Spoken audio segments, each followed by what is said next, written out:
Hello, and welcome to another episode of Boundless Body Radio. I'm your host, Casey Ruff, and today we have another amazing guest to reintroduce to you now. Dr. Vyvyane Lowe is a returning guest on our show. Check out both parts of our two-part series by listening to episode 427 and episode 431 of Boundless Body Radio. Dr. Vyvyane Lowe is board certified in obesity medicine and internal medicine. She is the member of the Obesity Medicine Association and the Obesity Society, She was the recipient of the Bunting Radcliffe Fellowship in Fiction in 2006, a Guggenheim Fellow in Fiction in 2008, and shortlisted for the 2005 International IMPAC Award in Literature. Her diverse skills support her commitment to celebrating the full range of our humanity in an increasingly technological and disembodied world through art and the healing sciences. Along her professional journey, she realized that most of the healthcare industry in which she was trained is, in reality, a sick care industry, and she is striving to change the paradigm of weight loss and obesity. She is also the host of the amazing VLMD Rounds podcast, and today we'll be focusing on one of her recent episodes titled Reviewing Dayspring and Attia. You can find Dr. Vyvyane Lowe on her website at www.vyvyanelowemd and on YouTube at VLDM_rounds. Vyvyane Lowe, what an absolute honor it is to welcome you back to Boundless Body Radio. I'm delighted to be back, Casey. It's such an honor to host you. You are incredible. As soon as I saw that your podcast put out a new episode, I always look. I listen to every episode, and they can be quite technical, but they're very, very good. And I saw the title of this one, and I got about halfway through listening to it, and I was like, I got to reach out to Dr. Lowe again. You did such a good job talking about this topic, which is so, so important. And we'll get into the details about this episode. And I just want to start by asking you why it's so important to always keep in mind first principles when it comes to science and medicine. I think it's because a lot of times we all come up with our different ideas of how the body works. And, as we talked about before, there's not a lot of good research on, let's say, nutrition, especially nutrition science and so forth, right? And so we go back to these models, and somewhere along the way, I find that people get a little mixed up in their understanding of the models, right? Or that they don't get a full picture. They're only seeing one part of the picture, right? And as a result, we now downstream have a lot more mistakes, and it keeps us stuck in this rut where we never kind of move ahead in our knowledge based on nutrition and metabolic health, right? And so for me, it's often important to just kind of take that information in and then step back and have a bigger view of it, and to consider what it means in terms of this first principles, right?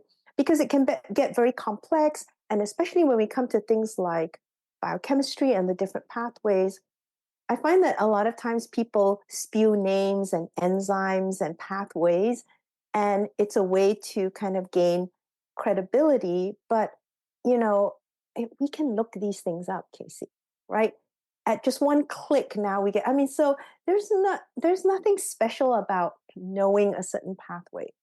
I think what's more important is understanding the implications of that pathway, understanding how this pathway fits into the bigger picture of our physiology, right? The context of the body under different circumstances, and just making sure that it adheres to first principles. Because if it defies first principles, you should be going, let me take a real good look at this, because something's not adding up.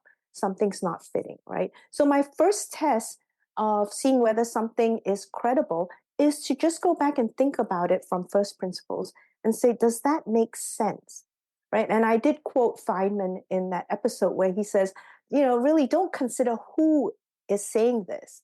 Think about what he's saying, right? And the context and so forth, and ask yourself, is this reasonable, based on first principles? You didn't quite say that, but no, the assumption is this reasonable based on first principles? And if it messes with first principles, we've got a huge problem. Yeah, that's amazing.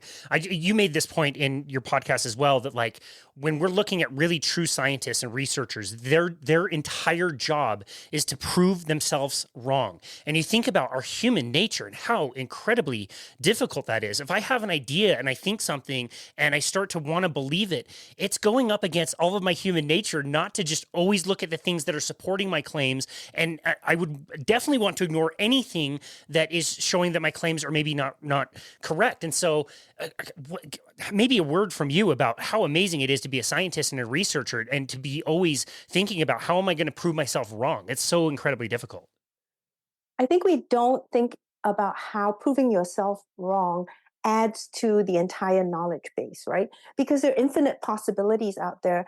And, you could just take a stab at it and hope for the best and, kind of surrender yourself to the probability gods. Or you can systematically go through each possibility and prove it right or wrong, right? And every time you prove something wrong, then we add actually to our knowledge base. And we don't think of it that way. And unfortunately, I think that, this whole publication pressure also adds to that.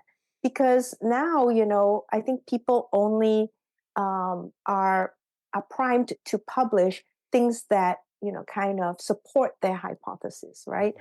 And I think when you prove yourself wrong, you open yourself up to other possibilities that can be just as amazing or even more amazing.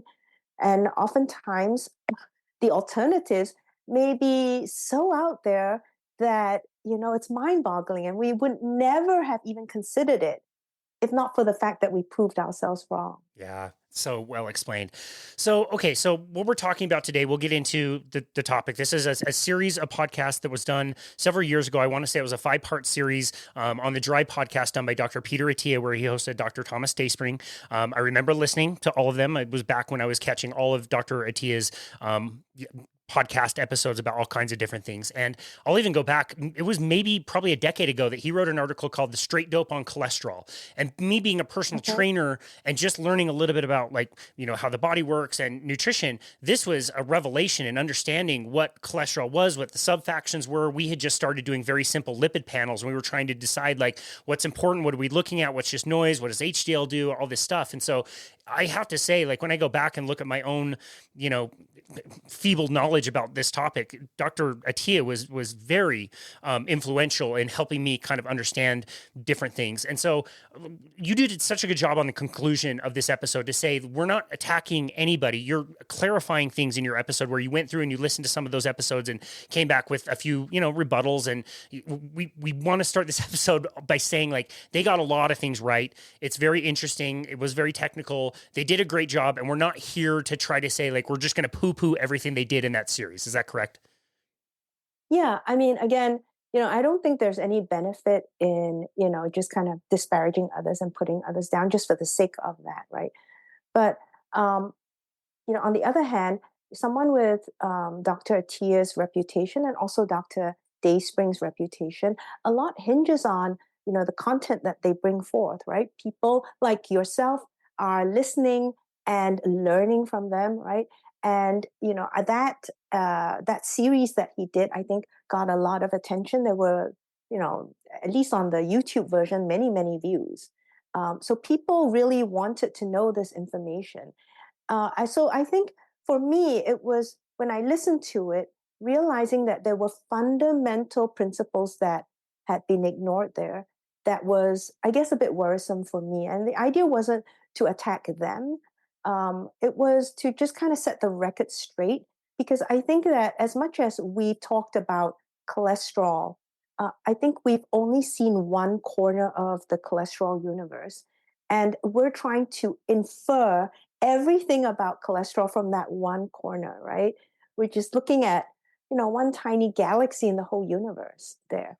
And I think it's dangerous to kind of draw these big mega conclusions based on one corner of the universe. Yeah. Okay. Excellent. So you tell the story in your introduction in this episode, but tell us how this came about. I think somebody wanted you to take a listen to this and you had kind of put it off. We all know how absolutely slam busy you are all the time. It must have been quite the undertaking, not only to make the episode, but listen to all the content, because it is several hours long. Tell us how all this came about.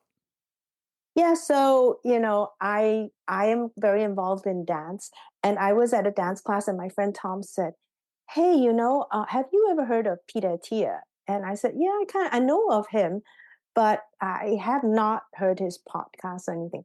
As well, I was just curious because he talked a lot about cholesterol and lipoproteins, and I was listening in, and it seemed very interesting. But I wanted to know your take. And, I've talked to my friends about different aspects of nutrition and health. So he just wanted my take on that series. I went and found it and just started listening in the background. But I mean, almost from the start, I was like, what did he say? Rewind, rewind. Like, did I hear that right? And then, or sometimes I'd be like, wait, you know, rewind, rewind. I'm not sure. Did he just say that? And I did it so many times, right? And at the same time, a lot of other people came out of the woodwork and started asking me, "What do you think of this series?" And that's when I started to think about making it into an episode because I was just going to do it and talk to my friend. The reason I made that decision was, wow, so many people have asked, right? That means that they've all listened to it and they have questions or they just want to know should we take this seriously, right? So it's worth actually investing some time listening to the series and kind of putting forth all the bits that didn't add up for me. Yeah. So that's kind of how that came about. That's great. As you were listening to it, obviously you were making notes and wanting clarification and some things. I love that you use the term fuzzy. Things were a little bit fuzzy that didn't quite click or it wasn't quite clear enough, which you provided tons of clarification in your podcast. But as you were listening to it, what were your favorite parts? What did you like about listening to this? Um, I don't know if there were favorite parts because I think I was trying to take in the fact that that there were so many fundamental mistakes, right, that have been put forth. And and at the same time, these were two very distinguished gentlemen who were very involved in education and so forth. And I think, the whole time trying to sort that out in my head. Okay? And we often, you know, we talk about how there's not a lot of good, credible information out there in science, but then we come to associate certain people with more credibility than others, and we give them more of our trust than others, right? And so in our heads, a lot of times we form a group of people that we inherently trust more, and then one group that maybe we question a bit more, right? And these two have all the qualifications to put them in the high trust category. And as you mentioned earlier, they've done a lot, and obviously they've done a lot of good things and given out a lot of good information as well. But when it came to the world of cholesterol, and especially with their stated intention of raising this to the level of, let's say, a lipid fellowship, so they were really raising the stakes there, and they wanted to kind of push the academic limits of this, right? um, then when you listen to it and you realize all the basic academic principles are kind of really off. That for me, I was just always trying to come to terms with that, right? So when, for example, at one point he talked about how all cells make cholesterol and you don't have to worry about delivering cholesterol. And he talked about only you would only have to worry about it if the synthesis was broken. So listening to that just kind of made me realize how his thinking went off track, right? Because if you're thinking, well, you don't need to bring cholesterol in unless the synthesis is broken, tells you this person has separated two processes. There is the synthetic pathway, and then bringing in cholesterol, and they're separate and they're not related, right? And you can call on each one as needed, which isn't how it works. So listening to how they phrase something, how he phrases something, how he's thinking through something was interesting to me. It wasn't just finding, the inconsistencies or the inaccuracies. For me, because I am very interested in education, what interests me the most is looking at someone's thinking pattern and identifying where the thinking went off track, right? that's more useful to the person than, oh, you got this wrong, you got that wrong, right? Yeah. So Okay, excellent. That was great. Before we deep dive into some of the criticisms, some of the things that you clarified, maybe we could talk about what cholesterol even is, why we have it, what we use it for, why it's so important that the body can take it into cells and also make it in most of the cells we have in the body. Tell us a little bit about really like high level view of like what cholesterol even is. So, I mean, we classify cholesterol as a lipid, right? And there are many types of lipids in your body, but cholesterol is in the category of sterols, and it forms, it forms a huge component of your cell membranes, and it makes up a large part of your brain as well, right? And it also ends up being sort of the starting point for the formation of other products in your body that are important for cell growth and proliferation. So we have all our hormones, the steroid hormones, like let's say the cortisol, glucocorticoids, the mineral corticoids, the sex hormones, your progesterone, your estrogen, your testosterone. All of these use the backbone, almost the skeleton backbone of cholesterol, and they are formed as a component of that backbone, right? So the byproducts or the end products of cholesterol are also very important in life. So they did mention, and this was as good of them to talk about the steroid hormones and those end products of cholesterol. And they did mention the importance of cholesterol in cell membranes.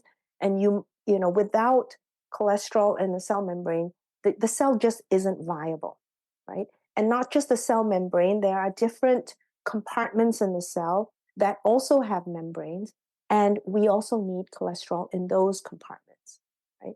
So, and then furthermore, within membranes, the addition or subtraction of more or less units of cholesterol changes the structure of those domains in the membrane. So not only is it necessary for forming a membrane, but it also controls different domains and different functions in those domains, right? So it has many layered sort of functions there. And then one component that I felt was completely missed, but is really crucial, is the immune function of cholesterol. Mm. That people don't realize that your immune cells utilize cholesterol metabolism to turn on or off different types of inflammation. So, if we're going to have a particular type of inflammation, we might be using cholesterol metabolism in a certain way so that we make a set of inflammatory cytokines to turn on that form of inflammation. Okay? And if we had different cytokines as a result of cholesterol metabolism, then we would have a different signaling pathway that would lead to another type of inflammation.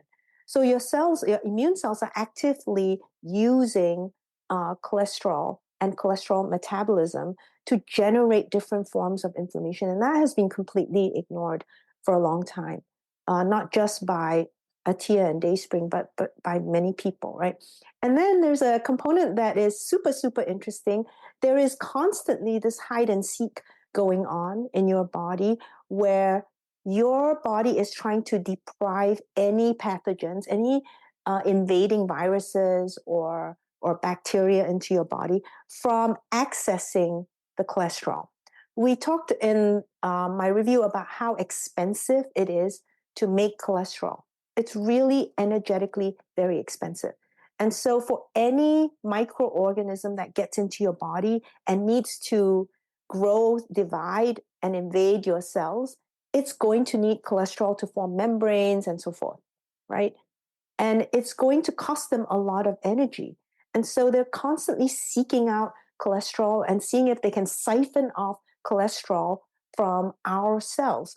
And your immune cells, at the same time, are constantly trying to shuttle away the cholesterol, hide away the cholesterol, right? So that part of cholesterol's life is sort of never discussed. That it's constantly being hidden or taken away from different cells or added to certain cellular components to sort of evade microorganisms or to elicit specific inflammatory responses against those microorganisms, right? That is a huge component of cholesterol's role. And, we don't, I never hear people talk about that. Wow. It's so amazing to learn about this super important thing. We always, hear the saying that like if all your cholesterol left your body right now, you would die instantly, which is true. But like to think that also at the same time, if I go out and ask 100 random strangers, is cholesterol good? I would expect probably 99 and a half of them to say no, cholesterol is bad. How did we get to Yeah. this place where we talk about cholesterol being this terrible thing when you just listed all these amazing things about it? I think, again, it's the disturbing studies that we rely on, which are mainly based on correlation and association, right? The fact that you find cholesterol in plaques, right? It then seems to imply that it is causal. It doesn't imply that at all. I mean, the most you can say is that there is some kind of association or correlation, right? But there's nothing that would imply causation, as we well know. But again, I think in the general medical world and in the general public sense, the idea of association is linked to causation. And so now we perpetuate this. And unfortunately, it's perpetuated a lot within the medical world. And, again, what the medical world gets is fed to it often by pharma, right? Don't forget that our medical system is really not based on science. And this blows, it's hard for people to understand this because they're always thinking, oh, well, it's science based. No, the medical system is not science based. It is always based on guidelines and algorithms. I want to remind people of that. The entire medical system and the way that we practice medicine is based on guidelines and algorithms. Who makes the guidelines? Well, a lot of times pharma has a large role in making the guidelines. You'll see in the guidelines committee lots of people from pharma in that committee, and they are guiding the guidelines, right? And the algorithms come out or feed out of that the set of guidelines that were made. And now every doctor is given the algorithms and the guidelines. And then there's this inherent threat hanging over the provider, right? Oh, if you don't do X, then you'd be going against the guidelines. Okay. Now, it doesn't occur to them that the guidelines don't necessarily associate with science. So the fact that you might be going against the guidelines doesn't equate to you going against science. But it's hard. That's too complicated. It's too much, right? So because those guidelines have mainly other interests besides science. Yeah. Economic interests and so forth, business interests. So the furthest interest from those guidelines would be, science, right? If you think about it. Yeah. So when you think about that, you can understand why we get this myth that, oh, when you think about cholesterol, it's bad. Now, it's interesting because when you talk to scientists based in the biological sciences who do hardcore science, right?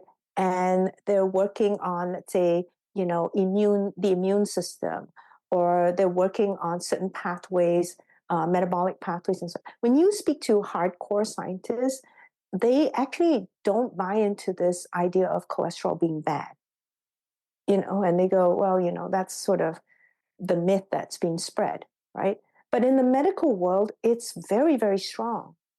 It's very strong, and that this clinging to that, and this, I don't think they're understanding that they're clinging to a guideline essentially. Yeah, it's so interesting. We just did an episode with Dr. Mark Cucuzzello, and we talked quite a bit about GLP-1 agonist, the new hit drug for weight loss and obesity, which you would be very familiar with. And you start to get the sense, like the people that have dug deep into these things have found that the companies that are making the drugs, they paid for the trials, they designed the trials, they put on the trials, they decided what data was included, what was interpreted, how it was presented, they did their own peer review, and then they paid the doctors to go out and talk about it in all these conferences. And you're like, there's no end to conflicts of interest in the industry. It's insane. And a friend of mine who used to be in charge of these different trials, he said that the thing that people don't realize is if there are negative results from a trial, those don't get published. That's right. They choose not to publish those results. So again, we select out the things that we publish, right? So that's when people ask me, do I read like, all these? I don't have much interest because it's so contaminated that to me it's like, well, should I read some real science or should I read fiction? Right? And I prefer my fiction in other forms. you know there are much more skilled fiction that I rather indulge in. So I choose to read the hard sciences if I had to. So yeah, they hand select the positive results and promote those and publish those. But if they have a negative result, they're not going to publish that. Why would they? Why would they spend the money on publication? Yep. Right? So that in itself is already troublesome. And then speaking of GLP-1, just a little kind of promo, I will be doing an episode specifically on GLP-1 that's coming up probably at the end of March. And I'm Excellent. going to really dive into the deep science of GLP-1 because I think, I got to a point where I was just frustrated and fed up because a lot of times doctors, drug reps, they're like, oh, you should prescribe these GLP-1s. Great. How's it work? Incretin, yes. It's very, very good somehow. And I'm like, no, wait, I didn't hear a pathway. Can we rewind? And basically, they're asking you to write a script for something that you don't really know how it works. Okay, well, that's interesting. When we find out how it works first, and I would be way more comfortable, right? So I had to do a deep dive myself, right? And I'm preparing for this upcoming episode. There will be a very deep dive on GLP-1, and clearly the science is there, but we've not focused on it, and people don't really understand because it it is more complicated than people realize. And every conference that I've gone to where they pull out the GLP-1s and they talk about how wonderful it is, every time I go, I listen and I'm waiting to hear the pathway, how it works mechanistically. Never hear it. Never. Wow. And so that was really frustrating. I thought, okay, I need to do an episode on that. So Yes. just a little plug, and maybe I'll come back and talk to you about that. I would love that. That would be absolutely amazing. I would absolutely love that. Very much looking forward to that episode. As we continue with our chat about cholesterol, I think this is important to set the stage for context as far as the things that you found troubling with this episode. But can we talk about lipoproteins and how cholesterol travels about the body? I think most people understand that fat and water don't really play together, and your blood is water based. So fat and lipids and sterols, they need to travel around in something to be able to get to where they need to go. Can you kind of give us an overview on that? Right. So we've evolved an efficient transport system, right, in the form of these lipoproteins, which have a phospholipid layer and then is wrapped around by different proteins. And the proteins help it be more soluble in your plasma and also can interact with other enzymes and, kind of facilitate different biochemical pathways and so forth. So there are many things that those proteins can do, but it helps keep those lipoproteins, distinct and separate in many ways, and is involved in the function of different lipoproteins. And what we have is this packaging, which is a phospholipid layer, a lipid layer there, and then, as I said, these proteins wrapped around it, and they can differ depending on the type of lipoproteins. And the cargo, which is what's contained inside the lipoproteins, would mostly be triglycerides, but other lipid structures, the fat soluble vitamins, for example, cholesterol as well. So that would be considered the cargo that is being delivered to cells in different parts of the body, right? And one of the biggest things that Dayspring said that I disagreed with was that he felt first that phospholipids were the main cargo for the lipoproteins because according to him, phospholipids are made only in the intestines and the liver, which again is completely untrue. They're made in all nucleated mammalian cells. So if you think about first principles again, right, it doesn't make sense. So, we need the phospholipids to make cell membranes, correct? So if a cell membrane gets damaged for some reason, gets dinged, damaged, which happens all the time, right? Or that cell needs to replicate, make another, cell, right? It's going to sit around and depend on those cells in the liver and gut to make the phospholipids and then deposit it on a lipoprotein and let the lipoprotein travel through your body to get to that cell before it can repair its membranes or before it can, proliferate. Does that make sense? I'm just sitting here going, that would be an immense backup if you think about what's going on in your body. And so just first principles, you don't even need science there. You'd be like, that's a bad business model.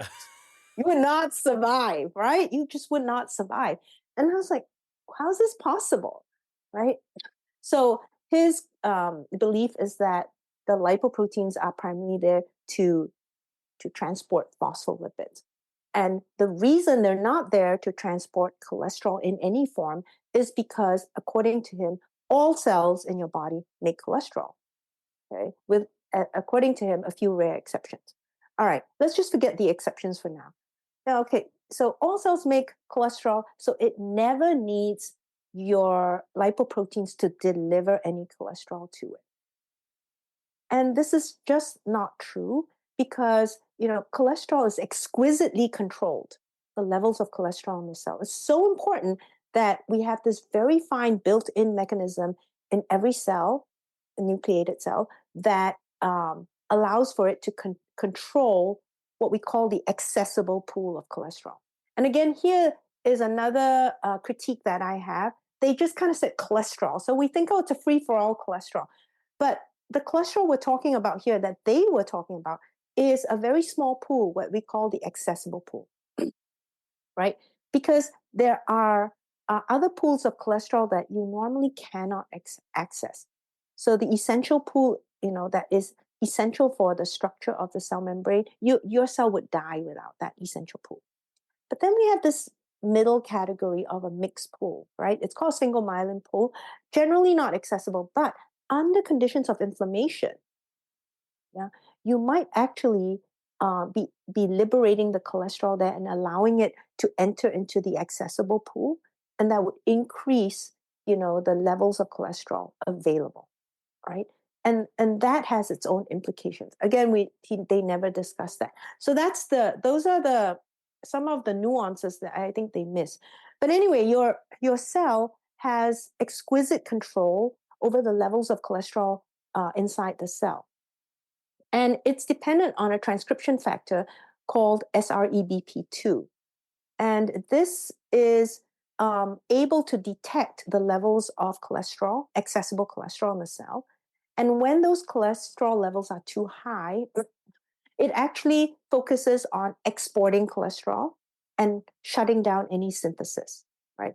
Oh, well, we got to get rid of some extra. But when the levels are too low, it actually goes to the nucleus and it's going to turn on a set of genes.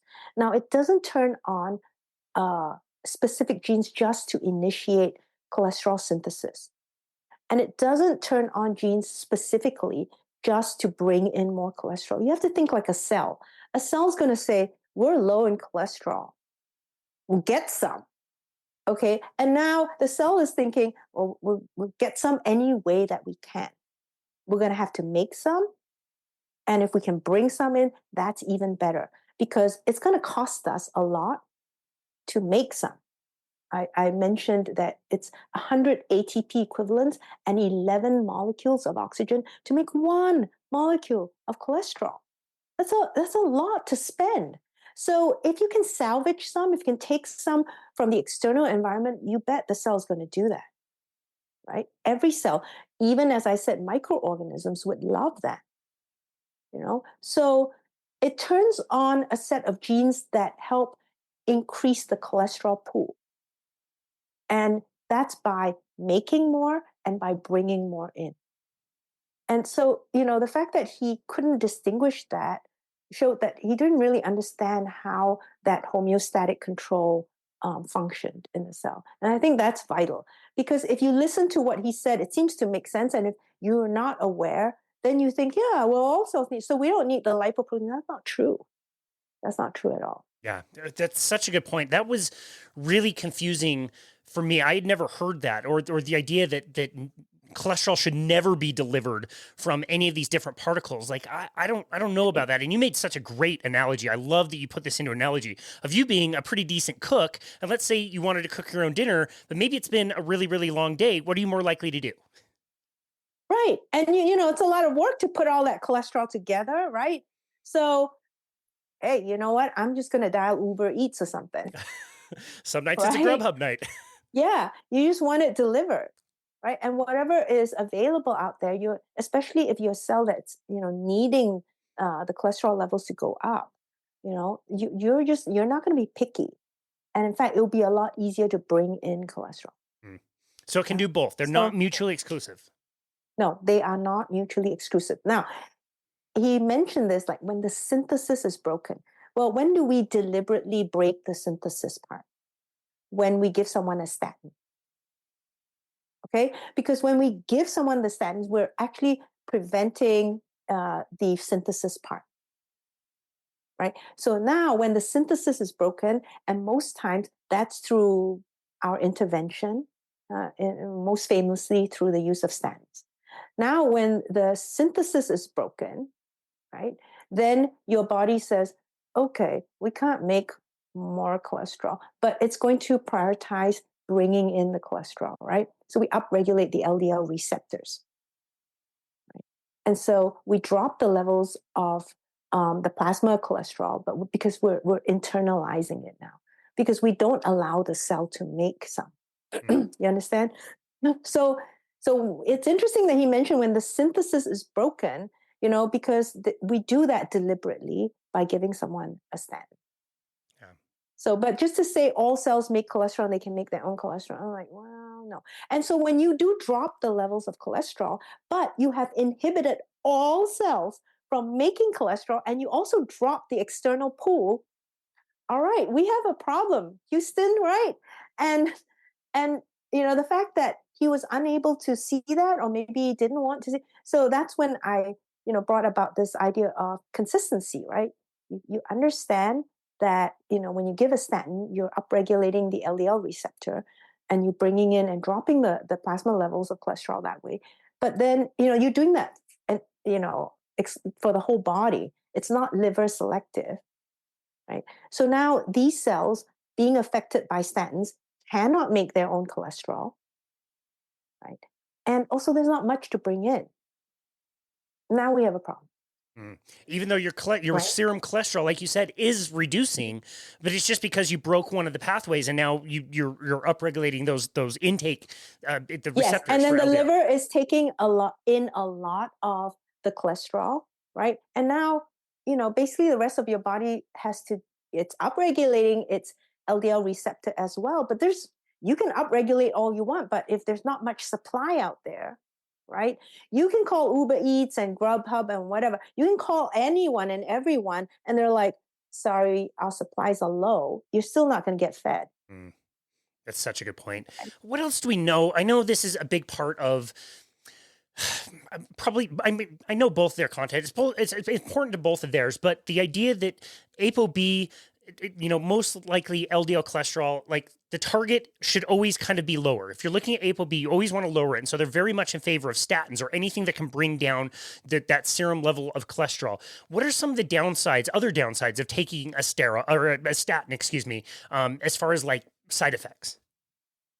Well, I mean, I think we know that when you're actually stopping the production of, well, you're stopping the entire pathway, because the enzyme that is involved in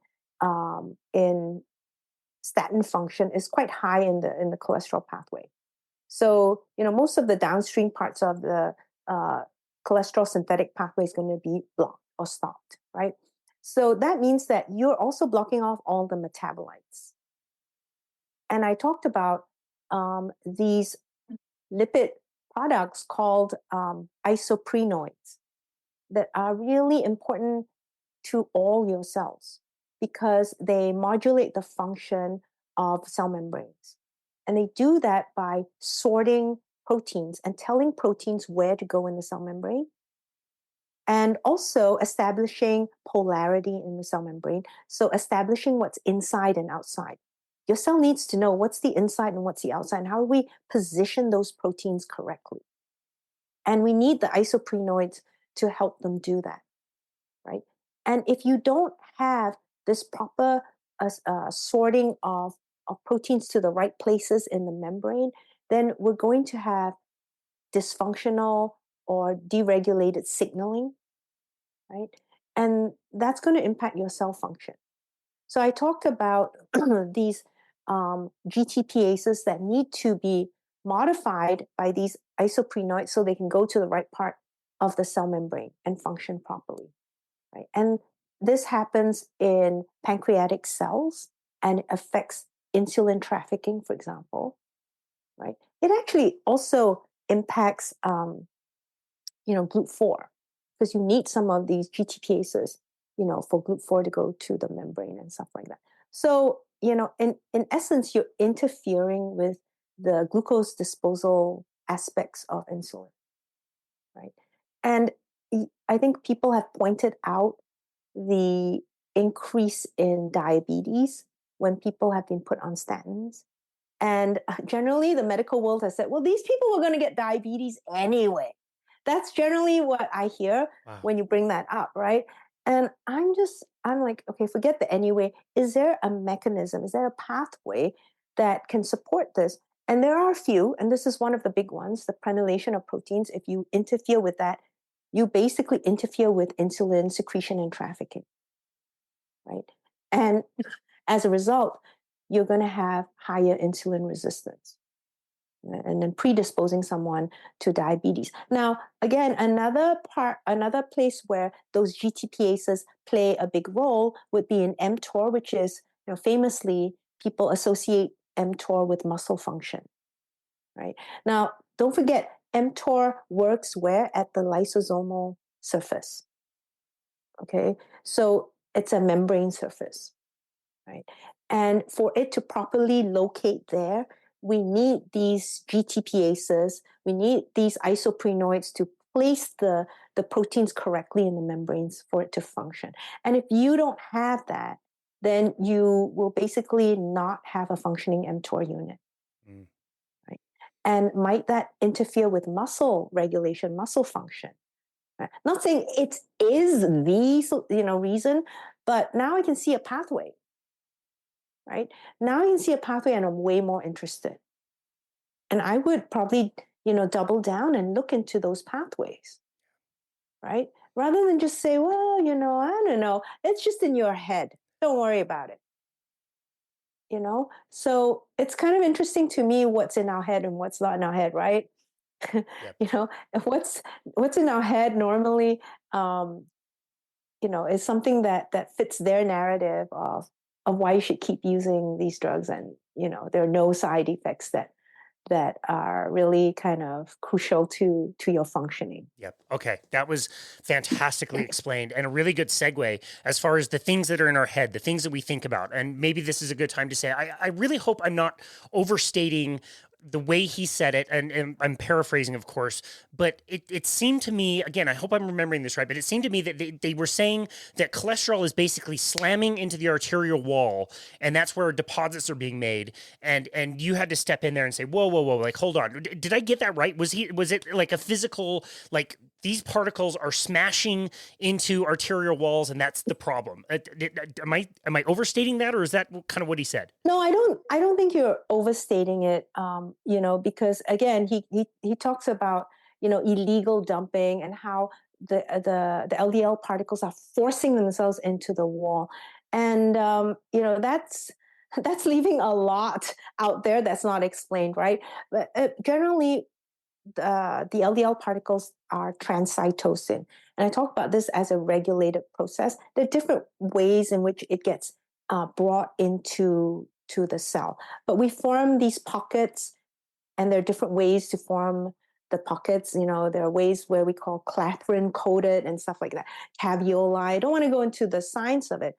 But essentially, we form these pockets that envelop the LDL particles, and then kind of bring it into the cell. Okay, and generally we can consider that transcytosis. So we're actually bringing the LDL into the cell. If you think about it, the endothelial cell is not different from other cells in your body, right? They make cholesterol and they also bring in cholesterol. You know what I mean? Why would they? Well, all cells do that, but your endothelial cells don't do that. Why? I have not seen any reference to that. Mm. Understand? So just like other cells in your body can make cholesterol, they make cholesterol. And other cells in your body, can upregulate LDL receptors and also bring in, cholesterol in different ways. Your endothelial cells can do that. Now, a big, big glaring omission was the glycocalyx. Yes. Okay, so, and this is true of almost any textbook that you see. You'll see the endothelial cells and the blood, and it's almost like the lipoproteins and blood elements, the immune cells and so forth, are in direct contact with the endothelial cells. That's not true because we have this brush border, this smooth kind of gel like lining that we call the glycocalyx, and it acts as a permeability barrier. And it makes what we call an exclusion zone. So it's like those bumper cars in the amusement parks, right? And you never quite hit the car because the bumper is there, right? Big bumper there, so you don't damage the car itself, right? You just bump up against each other. So we have this nice thick lush glycocalyx that acts as a bumper, and there's an exclusion zone, meaning that if you look at the blood, you won't see the red blood cells, for example, in contact, direct contact with endothelial cells. Why? Because they're butting against that bumper, the glycocalyx, right? And that's normal. And that allows it to kind of move smoothly through the lumen. Yeah, substances will move smoothly through the lumen. However, if you degrade or you cause damage to that part of the bumper, now you expose the inside of the bumper, which is full of negative charges, because the gel that makes up the bumper is made of substances that are highly negatively charged. And your ApoB has a lot of residues that have positive charges. And now you can see the attraction by ionic charges of ApoB to that part of the vessel wall. Now, more importantly, if you oxidize ApoB, right? And that's why, I wouldn't worry so much about LDL, but I'd worry about oxidized LDL particles, because now you've modified the LDL, right? And these oxidized ApoBs are exposing a lot more amino acid residues that have the positive charges. So they are actually more positively charged than usual and are going to be more attracted to that negative layer. Once they get in there, they get trapped, yeah, and then they get much closer to the endothelial cells or come into direct contact with the endothelial cell. Now they can get transcytosed in. Now, inside the vessel wall, we also have a layer of the proteoglycans. So you can consider another sort of glycocalyx within the vessel wall. Okay, it's not quite, but you can think of it because it's made of the same components. So now, if your LDLs have entered, right, they're going to be attracted to the negative charges on the internal layer and be trapped there. Right? And in fact, in one of the slides, I showed that if you got rid of that proteoglycan of that layer, you would have more entry because there's no barrier, there's no bumper, but there's no retention either because there's nothing in there to hold it. Right? It's the ionic charges in there that are holding the ApoB in that layer. Does that make sense? Yeah, that makes amazing sense. That was so well explained. I love that. So I guess it begs the question, what is damaging the glycocalyx and what is oxidizing LDL? And are they the same thing? They may be. And, so these were the questions that they should have asked, right? In a lipid series that hoped to be at the level of a lipid fellowship, right? Because they completely missed the glycocalyx. So exactly that. If you go back to first principles and you realize that we have this bumper, and this bumper is very, very vital to the health of the endothelial lining, right? Then the main thing you're going to ask is, well, how do we keep that healthy and what's going to damage it? Shouldn't we know that, right? So any kind of oxidative stress, of course, high glucose, right? High levels of glucose in your bloodstream is going to increase glycation reactions and have these glycation products and products that are very toxic, okay? And that will damage the glycocalyx, yeah? And also, any kind of oxidative stress, right?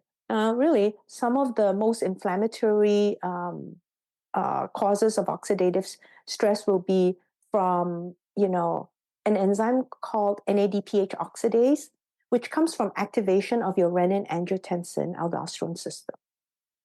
Okay, and we don't have to go into that, but that is very potent in, increasing oxidative stress in the body and also in the vessel wall. Damages your glycocalyx, right? So also mechanical forces can damage your glycocalyx, right? Changes in mechanical forces. Yeah. So there are many ways that you can damage the glycocalyx. So preserving the health of the glycocalyx is vital, as you said. Now, what's oxidizing the lipoproteins? So modified lipoproteins can be oxidized in so many ways. You can just oxidize the protein components, the ApoB. You can oxidize the phospholipids, right? So any component of the lipoprotein can be oxidized. And once you do that, you have modified that lipoprotein, right? And changed it in some way. And whether you only oxidize the ApoB part, the protein part, or only the phospholipid part, you now have, a structure that is more drawn to the wall of the blood vessel, right? And more likely to be retained in the blood vessel, right? So we have, for example, the phospholipids, it can be converted and oxidized to lysophosphatidic acid, okay, which is, so if you think about LP little a, it carries this enzyme called autotaxin, which converts these phospholipids, right, to lysophosphatidic acid, which is very, very inflammatory. And you know that LP little a is associated with higher, cardiovascular disease, right? And it may be from that we have higher oxidative stress and changes to the lipoprotein. So, any of these components can be modified. And now we also have structures in your body that are not recognized, shall we say, by your immune system. Mm. Normally it should be like, oh, that's part of us. Don't worry about it. Right? Now it's like, I don't know. Kind of looks like Joe, but's got that strange toupee looking thing on his head. I don't think it's Joe. Do you? Right? And then they're like, I don't know, but listen, right? If it's not Joe, then the consequences could be really bad for us, right? So let's just do this. Let's just get rid of Joe. He'll understand. If it's him, there's always another Joe we can make, right? But if it's not him, we would have saved ourselves from a possible invader, right? So your immune system's always making, these judgments here. Like, is that really Joe? I don't know. It doesn't look like, just don't ask questions, right? So because the consequences are very high if it makes the wrong choice. So it's just going to say, listen, I don't recognize him. Let's just go for it, right? So now we increase the immune reactions and we actually precipitate an inflammatory response. Now, I didn't talk about it in the review, but ultimately what you now do is, I did mention it in another episode of mine, where actually a lot of bacteria and microorganisms also have lipoproteins. And your immune system is primed. The immune cells have ways to recognize lipoproteins from bacteria. If you modify your own lipoproteins, right, there's a chance your body's saying, oh, I don't know. Could be a bacterial lipo, because it's not like ours, not one of us, right? Now, so we now set off that inflammatory response because it's decided could be a bacterial lipoprotein. And now once we have done that, we, the innate immune system is going to react directly, but it's also going to take in chunks of that lipoprotein, digest it, and then present those parts to the adaptive cells, to T cells, and say, does anyone recognize this? You are going to have certain T cells that go, yeah, I have a receptor that recognizes that, right? So what you've done is you've created a neoantigen, a new antigen. Didn't exist before. It was part of your body, but because it was modified and now not recognized by your body, it's a neoantigen. And your immune cells are like, oh, let's go out and get it. And you actually, perpetuate this chronic inflammatory response. It's kind of an autoimmune response. Interesting. Wow. Yeah. So well explained. You're such a natural teacher. It's so Oh, good. thank you. This stuff just makes so much sense when you explain it. So, okay, we did a complete just 30,000 foot flyby of even your presentation, which in your podcast, which even you say is itself a vast flyby of everything. I wonder, as far as like concluding thoughts, we live in a world where, people are still talking about cholesterol. Statins are the number one prescribed drug on the planet right now. And we've got this subset of people that are presenting a new phenotype called a lean mass hyperresponder, where they start eating a low carbohydrate diet, their triglycerides drop really low, their HDL cholesterol goes really high, but for whatever reason, their LDL cholesterol also skyrockets. And you see numbers that can be quite scary, 150, 200, 300, 500, like you see it all the time. And people are asking questions, we're starting to study it. And the thing that I find interesting, at least about that world, is I'm seeing people calling their shots. They understand the mechanisms, that they're thinking ideas like, okay, this is my cholesterol's in the 500s. Somebody like Dr. Nick Norwitz can say, I'm proposing that I'm going to eat 12 Oreos a day for 6 months or 6 weeks, and I'm going to get my cholesterol down to 130. And he does. And he's just calling his shots, which I think is wonderful. But anyway, there's this hyper focus on cholesterol. It seems like now more so than ever. What practical tips would you want to leave with most people about their life and lifestyle from all the research you've done and from this podcast that you did? I think, again, the biggest takeaway is be very careful about jumping to conclusions based on one pocket of knowledge that you have, right? And understand that at any point in time, we have multiple reactions happening in your body. So, we're seeing a net effect of what's going on in the body.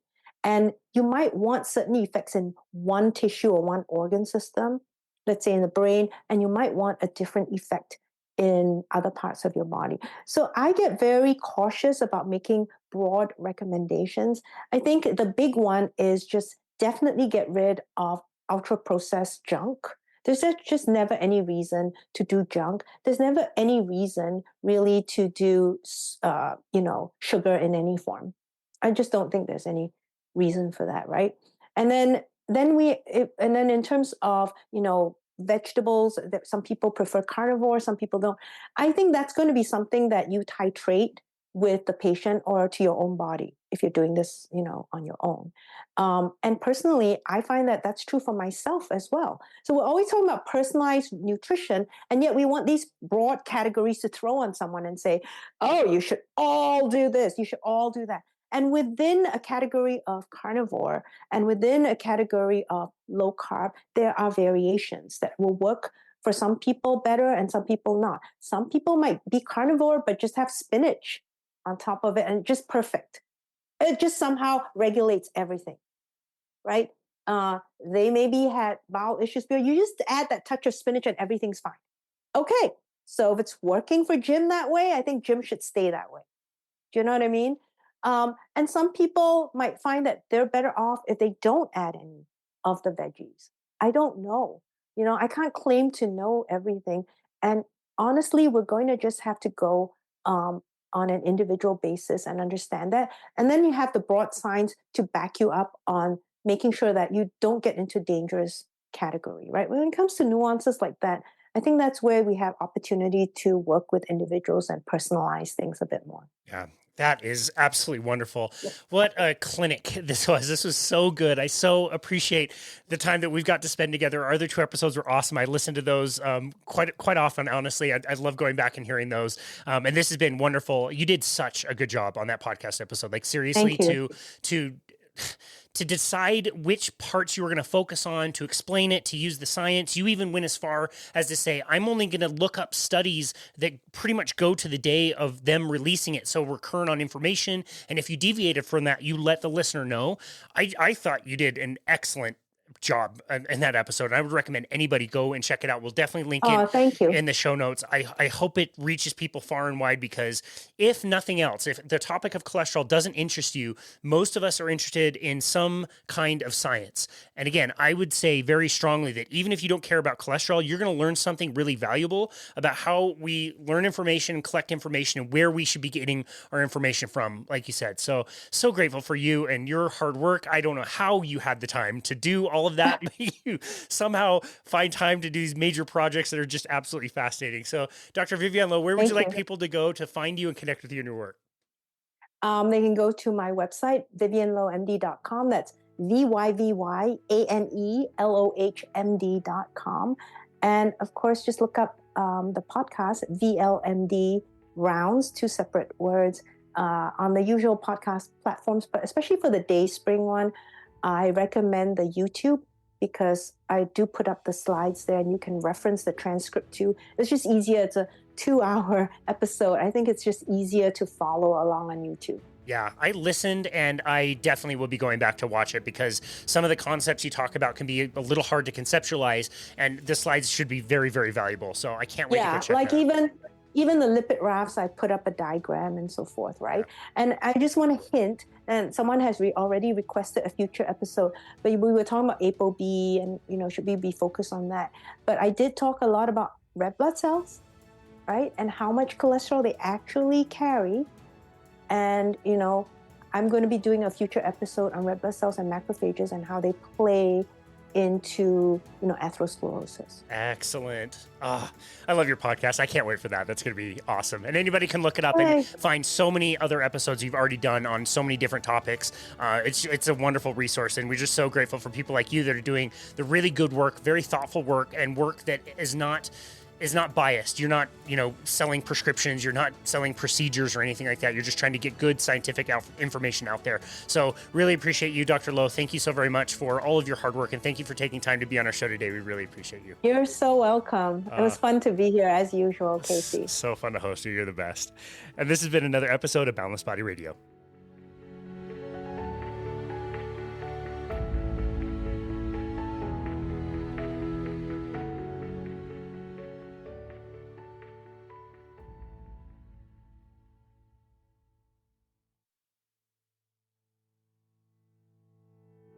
Thank you so very much for continuing to listen to Boundless Body Radio. As 2023 has come to a close and we're starting another new year in 2024, I always try to reflect on not only the direction that we want to go in the future, but also how much we have grown in this last year. Our podcast has now generated well over 400,000 downloads from all over the world, and it's all thanks to fantastic listeners like yourself. I hope you are as excited for the new year as we are around here. The lineup of guests that we have coming up is absolutely staggering, and we're always striving to bring you the best content from the most amazing people in health, nutrition, and wellness. Remember that you can always head on over to our website to book a complimentary 30-minute session with us at myboundlessbody.com. On our homepage, there is a Book Now button where you can select a time to speak with us about your health and fitness plan, especially for the new year. We've absolutely loved chatting with so many of you out there to bounce ideas off each other and try to come up with plans to help you achieve specific goals. And seriously, I really do mean this. Even if it's just to say hello and introduce yourself, we absolutely love connecting with our listeners in the community. Be sure to check out our YouTube channel as well if you want to watch these full interviews and also shorter interviews on more specific topics that are taken from these interviews. We've gotten really great feedback over there, and it's also a really fun way to interact with people who comment. We read and reply to every single YouTube comment we get, so be sure to subscribe to our channel and leave as many comments as you like to keep the conversation going. And of course, if you haven't already, please leave us a 5-star rating and review on Apple Podcasts. It really is the best way to make sure that the podcast gets out to more listeners. Your 5-star ratings and reviews are the best way to support us here at Boundless Body, and to support the podcast at Boundless Body Radio really only takes a moment, and it's very meaningful to us. Cheers to 2024, and thank you again for listening to Boundless Body Radio.